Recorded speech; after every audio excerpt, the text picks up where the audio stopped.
نبی کریم علیہ السلام نماز پڑھا رہے تھے، ظہر کی نماز تھی یا عصر کی نماز تھی، صحیح مسلم میں موجود ہے۔ حضرت ابو ہریرہ فرماتے ہیں نماز پڑھاتے پڑھاتے نبی پاک نے قدم آگے کیا، نماز پڑھاتے پڑھاتے قدم آگے کیا اور یوں ہاتھ اٹھایا پھر واپس کر لیا۔ اب نماز پڑھ کے نا تو سلام پھیرا تو صحابہ عرض کرنے لگے یا رسول اللہ صلی اللہ علیہ وسلم وہ نماز میں پیر بھی آگے کیا تو ہاتھ بھی اٹھایا، تو وجہ کیا تھی؟ اب پہلا سوال تو یہ ہے کہ آپ لوگ نماز پڑھ رہے تھے یا حضور کو دیکھ رہے تھے؟ تو صحابہ تو پہلے ہی بتاتے ہیں کہ بھئی ہم تو پہلی صف میں نماز اس لیے پڑھتے تھے کہ نماز بھی ہوتی رہتی تھی اور چپ کے محبوب کی دید بھی ہوتی رہتی تھی۔ حضور سے پوچھا یا رسول اللہ وہ نماز پڑھتے پڑھتے قدم آگے بڑھایا آپ نے تو پھر پیچھے کر لیا، کیا تھا؟ اور ہاتھ اٹھایا تو پھر آپ نے نیچے کر لیا۔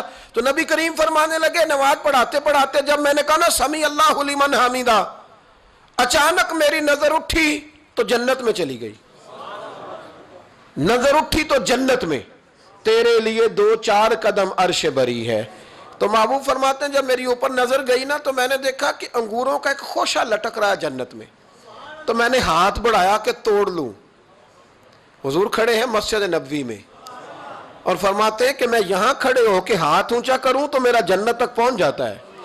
فرمایا میرا ارادہ ہوا کہ وہ خوشہ جنت کا توڑ لوں، اور ذرا میں نے پیر آگے بڑھایا ہی تھا تو میرے دل میں خیال آیا کہ جنت راز ہے تو راز ہی رہنی چاہیے، یہ راز کھول گیا تو مزہ نہیں آئے گا، تو میں نے پھر وہ ہاتھ واپس کر لیا۔ صحابہ کہتے ہیں جب نبی کریم نے یہ بیان کیا تو ہمارے چہرے نہ تجسس سے کھیل اٹھے، تجسس سے ہم کوئی بات اور بھی سننا چاہتے تھے۔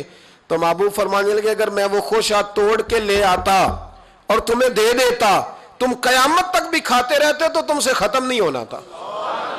یہ صحیح مسلم کی حدیث ہے۔ او بھائی میرے رسول کریم کے واقعہ معراج پہ شکوہ کرنا، کہنا سمجھ میں نہیں آتی کیسے گئے تھے، تو جو چاہے تو ہر شب ہو مثال شب اسرا، اس لیے کہ تیرے لیے 2-4 قدم